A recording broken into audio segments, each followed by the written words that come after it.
An experience which, in its odd, perverted fashion, I share with many women everywhere, whether the gun is visible and pointed at your head or not. And that, too, was a trans experience. Suddenly you discover you have no voice.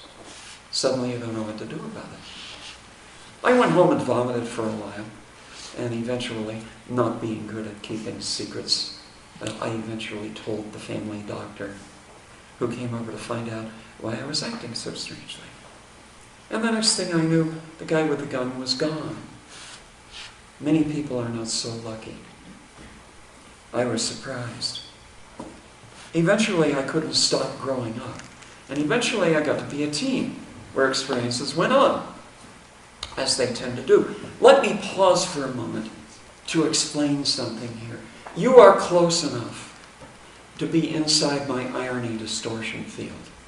Now, I have talked about this with my class, but some of you are not in my class, and so you may not understand that being this close to me has its risks. Okay? Every word that I'm saying to you here tonight is true. Sort of. Kind of. And I leave it to you to figure out what the differences are and where we're going. Okay. So if you strip it of its critical apparatus and its narrative requirements, what the hell is transsexual subjectivity anyway? I don't have any idea. I am presenting it to you here, but I still don't know what it is. Can the transsexual speak? I once wrote a paper on that. Do we have voice? I don't know. Can you hear me? Am I making sense to you? Do I look like a rational person? Are we enjoying this? As a teen, did I want to fuck girls? Or did I want to be one? That was the next question that came up for me. There's a tremendous amount of interest for a little transy kid in trying to figure out if you want to love someone or be them. And sometimes, of course, as Freud points out, there is no difference. There might not have been any difference. There might not have been any difference for me either. But at this point, I was fully aware that there was something dreadfully different about me compared to my classmates who were blithely going along, being whoever they were, inhabiting their bodies, wearing their clothes, and feeling comfortable about the whole thing. Going around, doing their homework, seducing each other, masturbating, and doing all the other normal things you did in high school. While I was running around trying to figure out what the hell it meant to be me, I ran across various books that discussed the subject. The first one I came across was Krafft-Ebing. Have you ever read Krafft-Ebing? A nutcase of the first order. Krafft-Ebing presented the first theory of transgender that I had ever seen. He explained it in terms of the Zuni Indian man-woman, also known in some quarters as the Mujurado. The Mujurado was a man who became a woman through the process of continual masturbation and riding horses. To quote the book, gradually through continual riding and irritation of the genital area, the loss of semen grows so great that the masculine force is irrevocably lost. The person dismounts from the horse, goes to live with the women, and takes up women's activities. I thought, dynamite! Where do I find a horse? But alas, it was not to be. I lived in New York City. You don't see too many of them there. Horses thin on the ground in New York. And so I moved in my mid-teens into the next phase, the identified phase of transgender development, the binge and purge.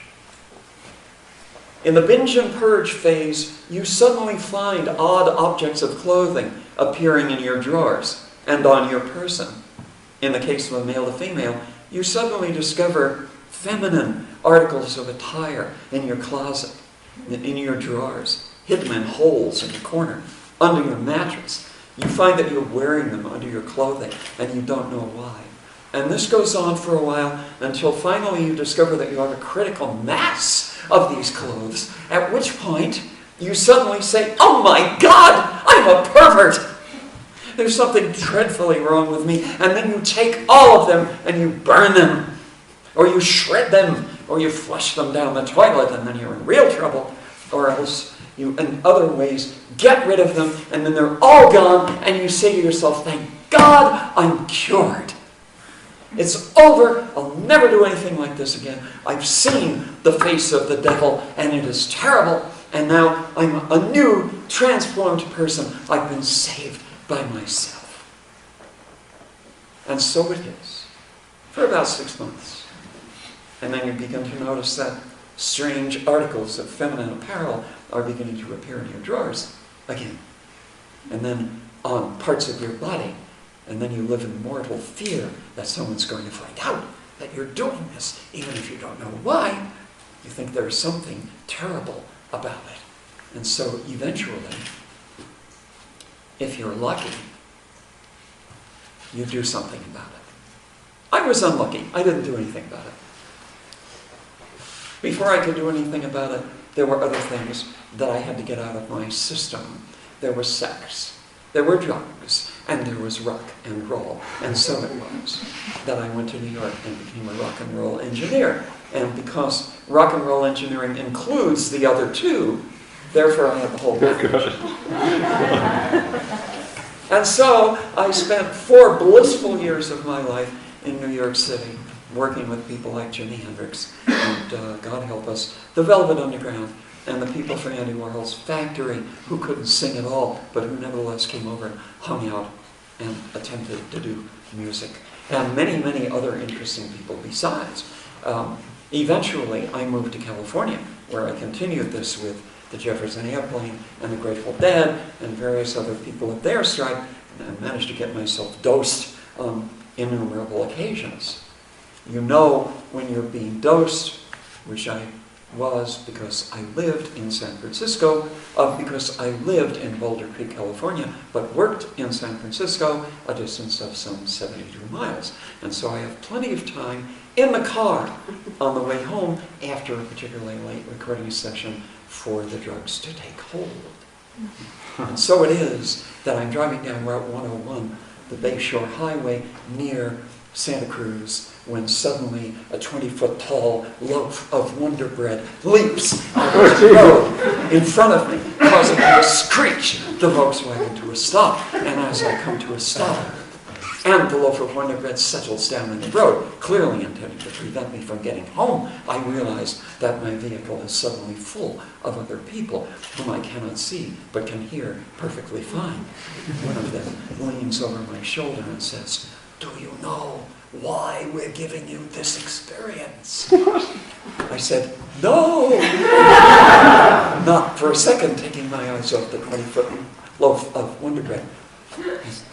"We are showing you these wonderful things," he says, "because we are merchants of beauty.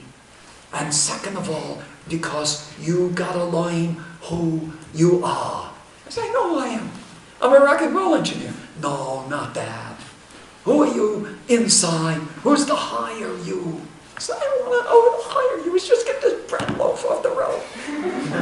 Eventually they recede. I drive up the mountain. It's a beautiful, clear night. I get out of the car and breathe. The drugs are receding. I look up at the stars and I say, "Thank God. Thank God I'm in California, where nobody is going to think this is strange."